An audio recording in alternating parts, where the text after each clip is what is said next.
온전한 삶을 향하여 라는 큰 주제를 가지고 저희들이 말씀을 묵상해 오고 있습니다. 5개의 또 파트가 있는데요. 각 파트별로 저희들이 말씀을 5개씩 말씀을 또 묵상했습니다. 저희들이 이제 마지막 파트 더 나은 지구에 대해서 말씀을 시작했고요. 지난주에 이어서 두 번째로 오늘은 매일 생태적 회심이라는 말씀을 주제 가지고 여러분과 함께 말씀 묵상하겠습니다. 네, 지금 이제 점점 이렇게 그림이 채워져 와서 여기 보면 더 나은 지구 녹색의 두 번째가 저희들이 오늘 말씀입니다. 이제 세 번만 더 있으면 이 전체 그림이 다 채워지는데 큰 작업인데요. 여러분 잘 따라오 주셔서 감사하고 특별히 마지막 이 5번째 파트는 우리의 실천적인 부분이 많아서 우리가 조금 더 소그룹 때 여러분들의 아이디어를 또 많이 내주시면 좋겠다는 생각이 듭니다.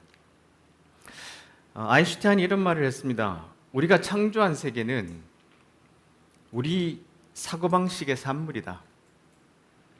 우리의 사고방식이 바뀌지 않는 한 우리가 창조한 세계도 바뀌지 않는다.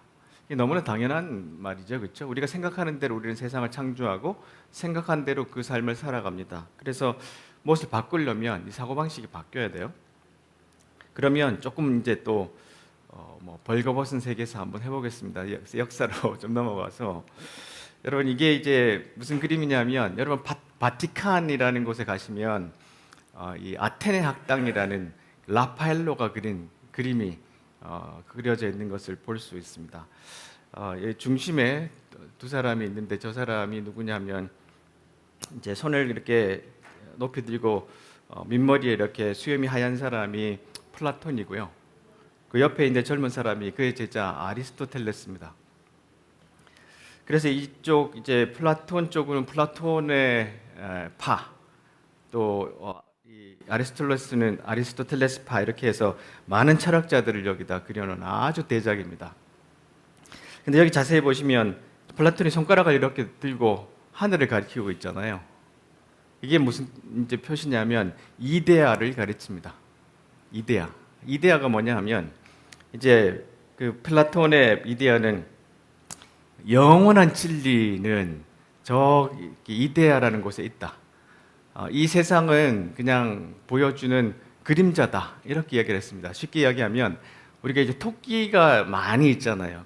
머리 귀가 긴 토끼, 짧은 토끼, 뭐 색깔이 하얀 토끼, 또 뭐 브라운 토끼 이렇게 토끼가 많이 있는데 진짜 토끼의 표상은 저 이데아에 있고 여기 있는 건 그림자다 이렇게 가르쳐요. 그것이 이제 플라톤이 가르쳤던 이데아 사상인데 이 플라톤의 영향이 얼마나 컸냐면 알프리드 노스 화이트헤드라는 영국의 철학자가 이런 이야기를 했습니다. 서양의 2000년 철학은 모두 플라톤의 각주에 불과하다. 이 뜻은 뭐냐면 플라톤이 가르친 이 이데아 사상, 아주 본질은 저 너머에 있고 이 현실은 그림자다라고 하는 이 사상, 이것이 오랫동안 이 세상에 남아 있었다는 거예요. 영향을 꽤 오랫동안 미쳤습니다. 그래서 이제 이 플라톤이 가르쳤던 그 이데아 사상이 우리에게 어떤 영향을 미쳤는지를 좀 살펴봐야 우리가 조금 더 역사를 이해할 수 있고 특별히 기독교에도 막대한 영향을 끼쳤습니다. 그래서 우리가 오늘 이 말씀을 좀 이제 보고 있는데요. 이 이데아 사상이 그림으로 이렇게 좀 표현을 하면 이게 이제 플라톤의 동굴의 비유라고 하는 겁니다. 플라톤의 동굴의 비유. 이게 뭐냐면 여기 보시면 이제 인간이 이렇게 앉아 있잖아요. 근데 저 뒤에 보면 실제 이 실제 그림들이 인간의 머리 뒤에 있어요. 근데 그 실제 존재 저 뒤에 조명이 있습니다. 뒤에서 빛이 비치니까 실제에 있는 말을 비춰서 그 말이 어디에 그림자가 나타나면 인간이 보고 있는 벽에 그림자가 나타나는 거예요. 그러니까 인간이 지금 보고 있는 것은 실체가 아니고 그림자입니다. 이해가 좀 되시죠? 근데 저 위에 저 사람이 한 사람 나와 있잖아요. 계속 이 사람이 그림자만 보다가 이거 아니네. 그러면 실제는 어디에 있을까 하고 이 동굴을 빠져나오는 거예요. 그러니까 이데아를 찾아가는 거죠. 이게 철학이에요. 그러니까 우리가 지금 살아가는 이 현상 세계는 그림자인데 이것이 또 어떤 영향을 미쳤냐면 영혼의 세계는 완벽하고 좋은 곳이고 이 세상은 빨리 벗어나야 돼요. 좋지 않은 세계예요. 영혼에 비해서 완벽하지도 않고. 그러니까 물질 세계를 좀 하찮은 세계로 생각했어요. 그래서 이 물질 세계는 마음껏 정복하고 착취하고 해도 된다는 생각들이 은연중에 계속해서 사람 머릿속에, 특별히 유럽 사람들 속에 자리 잡게 된 거예요. 이해가 되시죠? 그래서 이것이 기독교가 이제 사실 히브리에서 출발했잖아요. 그렇죠? 이스라엘에서 출발했는데 그리스 철학과 만납니다. 그리스 철학과 아주 깊은 이제 대화를 하게 되죠. 근데 그리스 철학자들이 또한 이제 기독교인이 되면서 그들의 사상이 기독교 안에 깊이 들어왔어요. 그러면서 기독교도 계속해서 천국은 좋은 것, 완벽한 것, 이 지상은 빨리 벗어나야 할 것, 좋지 않은 것, 이런 사고방식이 우리 기독교에도 있었어요. 그러니까 죽어서 천국 가야 돼. 이런 이제 논리들이 우리 안에 자리 잡게 된 거예요. 그래서 이 플라톤의 사상이 우리 기독교에도 굉장히 많이 깊이 끼치게 된 거예요. 그러다 보니까 이제 이 지구가 막 고통을 받고 망가지는 이 생태 위기 속에 사람들이 이런 원천들을 철학자들이 공부하다가 이런 주장을 하게 됩니다. 기독교 때문에 세계가 망가진 거야. 기독교가 천국은 좋은 곳이고 이 땅은 정복해도 된다는 곳으로 자꾸 사람들을 가르쳤기 때문에 기독교 때문에 이 세상의 생태가 망가진 거야. 뭐 이런 주장을 하게 된 거예요. 근데 그 주장을 하게 되니까 기독교가 정신이 번쩍 들었어요. 그러면 우리가 진짜 말씀을 다시 공부해보자. 정말 그런가? 그러다 보니까 이제 위티겐 몰트만이라는 이제 유명한 신학자가 있습니다. 이분이 생명의 신학을 말씀하신 아주 21세기, 20세기 말에 중요한 신학자인데요. 이분이 이런 얘기를 하세요. 아니야, 그게 아니야. 그 원인이 어디에서 왔냐 하면 현대인들이 갖고 있는 신이라는 생각에서 왔어. 현대인들이 갖고 있는 신이라는 생각은 뭐냐 하면 인간이 신이야. 내가 신이야. 내가 우주의 중심이야. 하나님이 아니면 어떤 존재가 더 위대하시고 우리가 그분 밑에 순종하는 그런 존재가 아니라 우리가 신이야. 그러니까 우리 마음대로 이 세상을 할 수 있어. 그런 착각과 생각 속에 우리가 잘못된 실천들이 나왔다는 거예요. 그러니까 이 완전히 고립된 신의 왜곡된 이미지가 인간이 세상의 주인이라는 생각에서 비롯됐어요. 그러니까 인간이 세상의 주인이니까 다른 모든 것은 우리가 이용하고 착취해도 되는 존재라고 생각하게 된 거예요. 심지어 이 동물들이나 아니면 주변의 환경 모두가 그렇게 우리 인간을 위해서 존재한다는 그런 생각을 하게 된 거죠. 자, 그래서 누가 지구를 망치는가라는 책에서 1%가 기획한 환상에 대해서 이런 이야기를 합니다.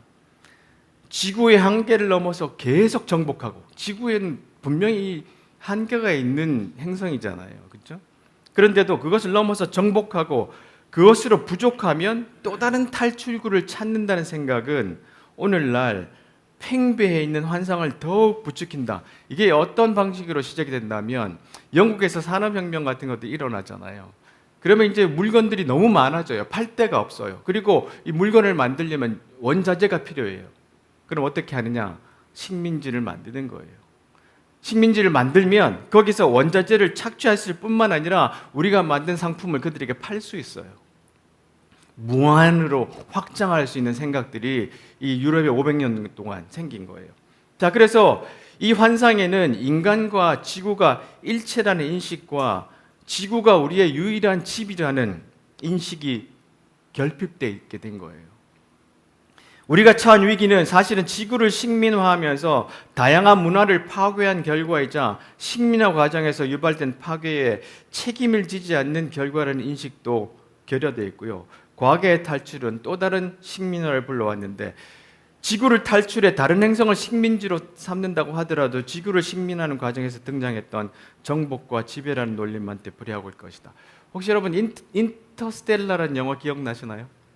한동안 막 애들이 그걸 이제 봐야 된다고 부모님들이 물리학 교육을 시켜가면서 데리고 가서 봤잖아요. 그 영화는 어떻게 진행됩니까? 지구가 망가졌어요. 그렇죠? 옥수수가 못 자라요. 그러니까 어떻게 해요? 딴 데를 찾아야 돼요. 지구를 벗어나야 돼요. 이게 굉장히 불편한 영화입니다, 사실은. 지금도 화성 뭐 이렇게 하면서 계속해서 우리가 어디를 나가야 된다는 생각을 하고 있잖아요. 그러니까 우리가 어디를 찾아서 다시 한번 그 논리를 계속 확장할 수 있는 것을 찾는 그 시나리오들을 우리는 계속 보고 있어요. 자, 그래서 이 이야기가 딴 데만 있는 것도 아니고 우리 기독교 안에 깊이 스며들어 있습니다. 베드로후서에 보시면 주님의 날은 도적같이 올 것입니다. 자, 예수님이 다시 오실 때 어떤 일이 벌어질까를 대한 이야기를 묘사하고 있는 듯한 구절인데요. 하늘이 큰 소리를 내며 사라지고 하늘에 있는 모든 것이 불에 의해 녹을 것입니다. 땅과 땅에 있는 모든 것들도 불타버릴 것입니다. 모든 것이 이렇게 다 타버릴 텐데 재활용할 필요 없잖아요. 예수님 주님이 오시면 세상이 다 불타버릴 텐데 굳이 환경보호할 필요 없잖아요. 여러분 갑자기 그런가? 그래. 참 말씀 위로가 됐죠. 환경보호할 필요가 없는 듯한 메시지를 우리에게 줍니다. 새하늘과 새 땅이 우리에게 찾아올 때 존 메가더라는 목사는 지금까지 우리가 인류에 끼쳤던 가장 큰 환경재앙보다 더 큰 일이 벌어질 텐데 우리가 굳이 환경에 깊이 고민을 할 필요가 있을까? 참 말도 안 되는 주장을 펼치는데 이 주장을 상당히 많은 기독교가 공유하고 있습니다. 근데 이 본문은 뭐냐 하면 불이 탄다는 뜻은 성경에서는 실제로 전 세계가 불에 확 탄다는 뜻이 아니라 불이라는 것은 뭐냐면 우리를 불과 같이 연단해서 점검한다는 뜻이에요. 이걸 문자적으로 지구가 불탈 정도로 하나님이 와서 싹 쓸어서 불태우고 새하늘과 새 땅을 만든다라고 착각하는 이 무지한 문자주의의 해석에 참 가슴이 아파요. 그래서 그 교회들이 그렇게 가르쳐요. 제가 이제 미국의 세들백교에서 일할 때 이 설교 목사가 나와서 이야기합니다. 나는 리사이클 안 합니다. 이거 굉장히 남성적이잖아요. 밑에서 예스, 아멘 막 이래요. 예배 중에 나왔습니다. 이게 막 이 사고방식을 갖고 있어요. 이렇게 해서는 우리가 도저히 말씀대로 청지기로 세상을 돌보는 사람으로 살 수가 없죠. 자, 어떤 이야기를 하려는지 자세히 한번 제가 인용하겠는데요. 성경의 명령과 오늘날 환경운동이나 지구온난화 같은 문제들은 직접적인 연관이 없다. 환경운동은 지구를 영원히 보존하는 활동에 몰두한다. 그러나 우리는 이것이 하나님의 계획이 아니라는 것을 알고 있다.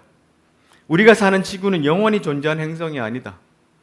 솔직히 말하면 일생이 그리 길지 않은 유한한 행성이다. 진화론 주장과는 달리 지구 나이는 1000년밖에 안 된다. 종말이 이미 가까워 있는지도 모른다. 하나님은 지구를 향한 목적이 성취되면 지구를 불로 파괴하시고 새 땅을 창조할 거다. 애초부터 지구는 영원히 존재하도록 의도된 행성이 아니다. 우리는 10만 년이나 100만 년 이후를 염려할 필요가 없다. 왜냐하면 하나님이 새하늘과 새 땅을 창조하시기 때문이다. 지구에 대한 우리의 자유와 책임을 조화롭게 수행하려면 이 사실을 마음에 새기는 것이 중요하다. 이 영향을 받고 있는 사람이 트럼프예요. 그러니까 지구 환경 위기 이거 다 거짓말이다. 이렇게 주장하고 파리 협약 탈퇴하고 이런 일들이 그냥 공공연하게 벌어져요. 보수 기독교 안에서 벌어지는 일입니다. 자, 그런데 오늘 말씀을 이제 보면 태초에 말씀이 계셨어요. 이분이 로고스. 요한복음은 이제 예수님을 로고스라고 이야기합니다.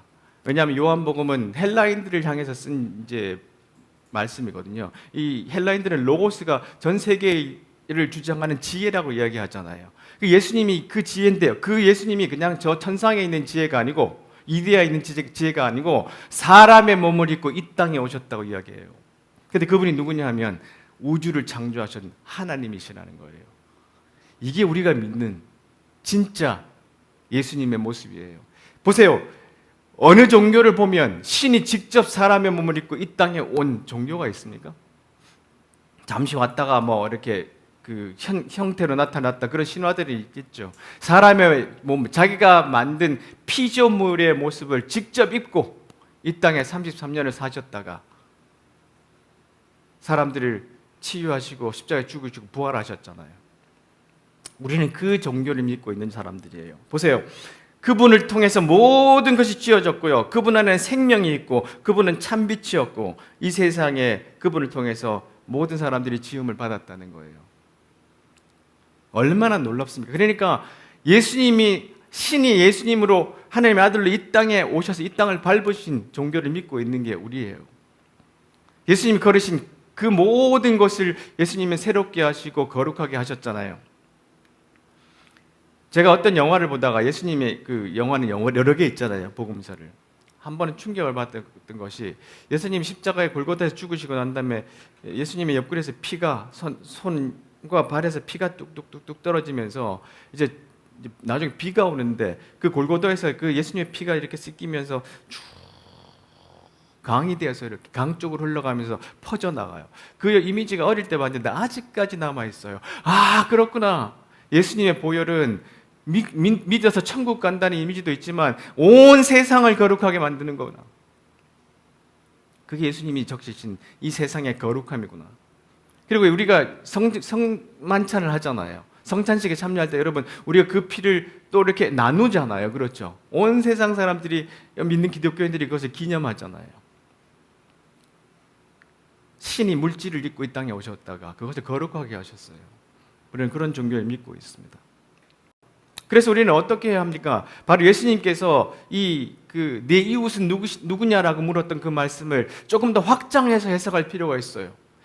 그 여리고로 내려가다가 어떤 사람이 아주 발가벗겨서 정말 이제 죽을 지경에 이르렀잖아요. 광도를 만났잖아요. 근데 지금 이 세상은 어떠냐 하면 바로 이 지구가 강도 만난 이웃이에요. 지구가 완전히 망가져서 지금 처참하게 이렇게 쓰러져 있는 그런 피해받은 어떤 사람처럼 우리 살고 있는 이 지구가 그런 모습이라는 거예요. 그러니까 우리는 그것을 단순한 사람으로만 아니라 예수님이 하신 비유를 조금 더 확장해서 이 세상이 지금 강도 만난 이웃이고 우리 그리스도인들이 이 강도 만난 이웃의 친구가 돼줘야 되는 거예요. 그러니까 우리가 생태라는 것에 대해서 그냥 단순히 보호해야 될 정도가 아니라 이런 청지기와 돌봄, 이웃을 돌봐야 하는 사명을 갖고 있다는 것을 기억해야 합니다. 2015년에 가톨릭에서 놀라운 일이 벌어졌어요. 이 프란치스코 교황께서 찬미받으소서라는 것을 이제 발간을 했습니다. 획기적인 생태에 대한 이 가톨릭의 어마어마한 이제 운동을 시작하셨는데요. 거기에 보면 이분이 이런 이야기를 합니다. 예수 그리스도와의 만남의 영향이 주변 세계와의 관계에서 분명하게 드러나는 뭐라고요? 생태적 회심이 필요하다. 다른 말로 하면 생태적으로 우리는 회개해야 된다라는 이야기를 합니다. 우리가 너무나 이기적이고 너무나 우리 개인 중심적으로 너무 많이 먹고 너무 많이 쓰고 하고 있는 이 삶에 대해서 우리는 회개해야 됩니다. 왜냐하면 이 지구는 한계가 있는 행성이에요. 지난주에도 말씀드렸던 것처럼 미국 사람처럼 살려면 지구가 5개가 더 필요하고 한국 사람처럼 살려면 지구가 3개 반이 더 필요하다 그러잖아요. 근데 이런 것들이 모여서 합하면 이 지구가 도대체 몇 개가 필요할까요? 요즘 제가 이 환경책들을 더 많이 읽는데 참 우울합니다. 근데 이 우울하지 말아야죠. 왜냐하면 왜 이 이야기를 하냐면 우리가 희망이 돼야 되기 때문에 그렇죠. 우리가 소망이 돼야 되죠. 이제 더 이상 안 돼가 아니라 그렇지. 변화를 일으키는데 교회가 돌아서면 돼. 가톨릭 교회는 2015년부터 강력하게 이 일을 시작했어요. 아주 구체적인 유협이라는 책에서 이런 이야기를 합니다. 죽고 사는 문제에 봉착한 상황. 이것이 지금 우리가 지금 실제로 맞이하고 있는 시대예요. 죽고 사는 문제에 봉착한 상황에서 우리에게 남아있는 유일한 선택지가 뭐냐 하면 생태적 전환이에요. 나와 주어서 고맙긴 하지만 실험실에서 제조하는 백신은 일이 벌어지고 난 다음에 선택하는 미봉책에 불과합니다. 우리가 코로나를 겪었잖아요. 지금까지는 없었던 질병들이 생기잖아요. 그것이 뭐냐면 동물이 앓고 있는 질병이 인간에게 넘어오잖아요.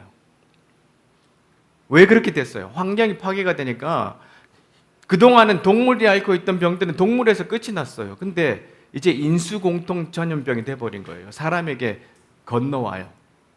이런 일들이 더 자주 벌어집니다. 자, 이 근원적인 백신은 저 자연계로부터 나쁜 바이러스나 박테리아가 우리 인간계로 건너오지 못하게 생태 백신을 치는 일입니다. 생태 백신을 접종해야 할 가장 시급한 문제가 바로 기후변화입니다. 그러니까 우리가 얼마만큼 이 생태 전환, 생태 회심, 생태 회개를 이루어야 지금 벌써 많이 망가졌잖아요. 조금이라도 천천히 아니면 돌이킬 수 있는 일들을 우리가 할 수 있게 된다는 것이죠. 2050년 거주불능지구, 책 제목 어마어마하지 않습니까? 2050년 거주불능지구. 2050년이 되면 사람이 이 땅에 살 수 없다. 이게 지금 이분도 이야기를 해요. 이게 과장이지만 경각심을 주기 위해서 이런 제목을 썼다고 하는데, 지난 몇 세기에 걸쳐서 지구의 자연적인 리듬을 통제하기가 점점 더 불가능해 보이자 기후변화를 부정하기가 힘들다고 느낀 회의론자들은 기후변화가 일어나고 있지 않다고 주장하는 대신 기후변화의 원인이 불명확하다고 주장하기 시작했다. 이거 어디 가서 이렇게 보시면 이런 이야기 자주 듣습니다. 그 원인은 우리가 아직 확실히 알 수 없어. 오늘 우리가 목격하는 변화는 인간의 활동이나 개입 때문이 아니라 자연적인 주기의 결과에 따른 것이라고 그런 이야기를 합니다. 왜냐하면 우리가 다루는 숫자가 1, 2, 3, 1도, 2도, 3도 아주 미미한 숫자같이 들려요. 기온이 2도 증가하면, 그런데 실제로 어떤 일이 벌어지는지 지난주에도 말씀드렸지만 빙상이 녹고 4억 명의 사람이 물 부족을 겪고 점점 더 환경 피해가 심해지는데 우리가 이렇게 작은 숫자를 보니까 별거 아닌 것처럼 그렇게 인식하는 경향이 있다는 거예요. 이런 맥락을 이제 초가물이라고 부르는데, 예를 들면 인터넷이 너무 거대하고 복잡하니까 우리는 절대로 이제 인터넷을 이해하기가 힘들어 이렇게 생각을 하죠.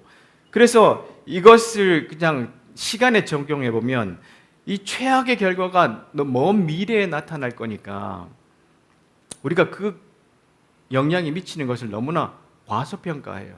그러니까 오늘 내 습관을 안 고치고 살아도 그건 먼 미래에 나올 거니까 그렇게 간과하는 경향이 우리에게 나타난다는 것입니다. 이 책도 참 중요한 책인데요. 책 제목이 나는 풍요로웠고 지구는 달라졌다, 이런 책이에요. 제목이 섬뜩해요. 나는 풍요롭게 잘 살았지만 지구는 달라진 게 아니라 지금 망가졌어요. 자, 이분이 이제 1969년생인데 그 이후로 세상이 어떻게 됐냐면 전 세계 인구가 2배가 됐습니다. 이 책이 쓰여진 게 한 10여 년 전에인가요? 한 70억 명 이야기하는데 지금 80억 명 넘었습니다, 인구가. 그리고 곡물 아동 사망률이 절반으로 줄었고요. 그 다음에 평균 기대 수명이 12년 늘어났죠. 그만큼 우리가 쓰레기를 더 많이 만든다는 뜻입니다. 곡물 생산량도 3배로 증가했고요. 농사를 지을 수 있도록 경작하는 토지가 10% 증가했고 육류 생산량이 3배가 됐습니다. 그러니까 쭉 이제 많은 이야기를 해요. 우리가 만들어낸 폐기물이 2배 이상 증가했고 전력량이 4배로 증가했어요. 이렇게 우리는 풍요롭게 살게 됐잖아요. 근데 이렇게 살다 보니까 지구는 망가졌어요. 지난번에도 제가 이런 사진들 좀 보여드렸습니다만은 1세기 전에 우리 이렇게 살았어요. 이들이 버리는 쓰레기는 전부 자연에서 다시 순환됩니다. 그렇죠? 이제 보시면 대나무 바구니 같은 거, 저기 단지 이런 거 다 100% 자연 순환돼요. 근데 우리는 지금 1년에 우리 몸무게 이상 되는 플라스틱을 버립니다. 한 사람당. 이게 접니다. 제가 5살 때인가요? 저 위에 아기 업고 계신 분이 저희 이모고 저기에 제 막내를 안고 있는 분이 저희 고모예요. 큰 차이 없죠? 이 이야기는 뭐냐면 우리가 1900년도 초까지는 1000년 전에 살았던 사람이나 1000년 후에 살았던 사람의 생활이 그렇게 많이 안 바뀌었어요. 그리고 그들이 생산해낸 탄소 발자국 별로 없었어요. 근데 우리는 지금 어떻게 사냐면, 자 보세요. 미국에 있는 사람이 코스코에 가서 파인애플 요거 하나 먹는데 배군요. 이게 어디서 생산되냐면 아르헨티나에서 생산돼 가지고 배를 타고 타일랜드까지 갑니다. 태국까지. 저기서 패키지를 해가지고 다시 미국 코스코로 들어와요. 배 하나 먹으려고. 우리 이런 세상에 삽니다. 어마어마한, 우리 저거 하나 먹는데 탄소를 소비하는데 우리는 잘 못 느껴요. 아 저거 맛있다 이렇게 들려 그러면 우리는 늘 가서 살 수 있어요. 오늘 무슨 커피 마실래? 나는 에디오피아 먹을 거야. 언제 우리가 에디오피아에서 생산된 커피를 저기서 씻어다가 어디서 패키지에다가 어디서 로스팅 하다가 우리가 여기 와서 우리가 언제 이런 세상을 살았어요? 그렇잖아요. 근데 지금은 커피 맛없어. 스페셜티 먹어야지. 이게 죄라는 겁니다. 죄. 이게 인간 중심이 갖고 있는 소비. 그래서 우리가 생태적 회심이라는 것은 뭐냐면 다시 한번 우리가 좀 축소돼야 돼요. 이렇게 신처럼 팽창된 우리의 삶이 조금 더 줄어들어야 돼요. 그래서 조금 다시 한번 돌아보고 덜 쓰고 덜 먹는 것에 대한 관심을 가져야 된다는 거예요. 그래야 우리 모두가 살아갈 수 있는데, 특별히 누구를 위해서? 우리 후손들을 위해서요. 보세요. 이 책은 우리는 미래를 가져다 쓰고 있다. 제목이 이래요. 그렇잖아요. 우리가 지금 이 지구가 3.5개가 되는 지구가 필요할 정도로 우리 한국인들이 살아간다면 그 3.5개는 어디서 가져오는 거예요? 저 우주에서 가져오나요? 아니에요. 미래에서 가져오는 거예요. 미래 우리 자손, 우리 아들, 우리 딸, 손녀들 써야 될 거를 우리가 지금 빼앗아다가 쓰는 거예요. 미래의 사람들은 중요해요. 우리는 그들에게 좀처럼 가치를 두지 않는다. 그들은 투표를 할 수도 로비를 할 수도 공직에 출마할 수도 없다. 미래의 사람들은 그렇게 할 수 없는 사람들이에요. 미래의 사람들은 우리와 협상도 거래도 할 수 없다. 따라서 정치인에게는 미래의 사람들을 생각할 요인이 전혀 없다. 미래의 사람들은 우리와 협상도 거래도 할 수 없다. 따라서 그들은 시장의 대표권도 없다. 미래의 사람들은 자신의 견해를 직접 들려줄 수 없다. 트윗을 올릴 수도, 신문에 기사를 쓸 수도, 거리에서 행진할 수도 없다. 미래의 사람들은 모든 권리를 박탈당한 상태다. 그렇죠? 우리 자녀들이 투표할 수 없잖아요. 근데 우리는 어떻게 투표하고 그 권한을 행사하는데요? 누구에게 투표합니까? 그게 굉장히 중요해요. 무한정 성장이다. 계속해서 발전을 이야기하는 사람들에게 대해서 우리는 다시 한번 재고를 해봐야 되는 거예요. 우리 자녀들을 위해서라면 진짜 현명한 행동을 할 필요가 있다는 것을 우리에게 말하고 있습니다. 자, 허프 자린이 또 이어서 이야기합니다. 오늘날 인간이 10억 톤의 곡물을 먹어 소비하는 동안 또 다른 곡물 10억 톤이 동물의 먹이로 소비되고 있다. 주로 이제 소입니다. 소 아니면 돼지. 그렇게 우리가 얻는 것은 1억 톤의 고기와 3억 톤의 분녀다. 보세요. 10억 톤을 먹였는데 곡물을, 고기는 몇 톤 나와요? 10분의 1이 나옵니다. 거기에서 3억 톤은 뭐가 나와요? 30%는? 분노 똥이 나와요. 이게 엄청난 지구의 환경에 어려움을 주고 있죠. 메탄들이. 얼마 되지 않는 고기와 엄청난 양의 배설물을 얻느라 우리가 매년 곡물의 90%를 가축 사료로 적극 낭비하고 있다는 사실에 대해 조만간 재고해야 한다. 지금 이 문제를 무시한 채 포크를 손에 들고 고기 한 조각을 더 먹는다면 매일 3번씩 손자들보다 우리 자신을 선택하는 것이나 마찬가지다. 저는 이제 기독교인들이 모여가지고 나 고기 없으면 못 살아. 나 고기 없으면 밥 안 먹어. 이제 이런 말 조심해야 된다는 생각이 좀 들어요. 우리가 조금 더 생각 있는 소비와 생각 있는 식사들을 해야 되지 않나. 왜냐하면 나는 잘 먹고 배부르고 행복할 때 그 결과는 누구에게 돌아가요? 우리 지용이에게 돌아가고 우리 서아에게 돌아가는 거고요. 그렇죠? 우리 수원이에게 돌아가는 거고 우리 모든 자녀들에게 이 결과가 돌아간다면 우리는 조금 더 그래 의식을 가지고 변화하는 이 생태적 회심에 대한 관심과 고민들을 가져야 된다는 거예요. 그래서 허브자는 이런 이야기를 합니다. 덜 소비하고 더 많이 나눠라. 옷을 자꾸 사지 말고 서로 바꿔 입고 나누고 우리 자신으로부터 스스로 구하도록 해주는 마법 같은 기술은 없다. 여러분 제가 이제 옛날에 만화 영화가 지금도 기억나는데요. 저 만화 영화 제목은 잃어버렸어요. 극장에서 본 것 같은데 그 주인공이 우주인들한테 선물을 하나 받고 와요. 그게 뭐냐면 쓰레기 없애주는 기계예요. 그걸 타고 나타나요. 그래서 전 세계에 있는 환경을 깨끗하게 해주는 그런 기계를 갖고 나타나요. 근데 그런 일은 실제로 일어나지 않아요. 절대로 일어나지 않아요. 가장 중요한 것은 뭐냐면 우리가 소비를 줄이는 거예요. 소비 줄이면 이 경제가 어떻게 될까? 우리 이런 고민을 하는데 계속해서 성장할 수는 없어요. 덜 소비하고 더 많이 나누는 것이 우리 세대에 던져진 가장 큰 과제다. 그리고 우리가 조금 더 옛날보다 가난하게 살아야 돼요. 더 잘 사는 것이 아니라 제 차가 지금 딱 10년이 됐는데요. 차를 바꾸려고 할 때마다 애들이 사고를 쳐줘가지고 차값이 없어서 바꾼 게 아니라 일부에 그것도 있지만 그 고민이에요. 우리 기독교인들이 차를 바꿀 땐 CC 더 큰 거 사면 안 돼요.